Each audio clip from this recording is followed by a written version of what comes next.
Why D3000 is important is because today in the Labelexpo, we are newly showcasing the D3000 U1R, which is the latest printhead for the Epson series.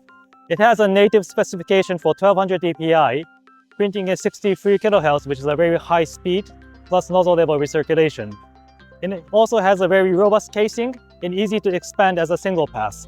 So it has all the necessary features for the high specification label press in the industry. So nozzle level recirculation is the newest feature which we are applying in the D3000 series.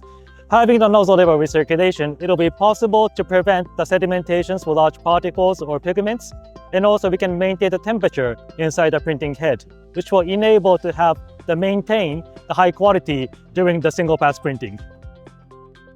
So the D3000, this time we introduced the D3000 U1R, which is for the UV version. But last year, we have already introduced the D3000 A1R, which is for the water-based ink.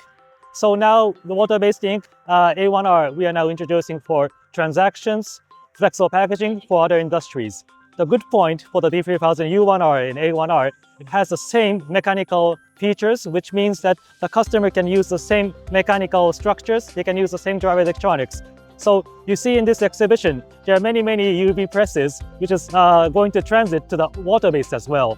So the customer can start from the UV, but maintain the structure and go to the water-based easily using the same D3000 series. This is the benefit for using the D3000 as a platform.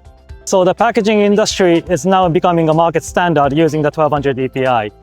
Having the 1200 dpi resolution and also the nozzle level recirculation features can also have higher flexibility for the ink usages, like fast drying ink can be also covered under the D3000 platform.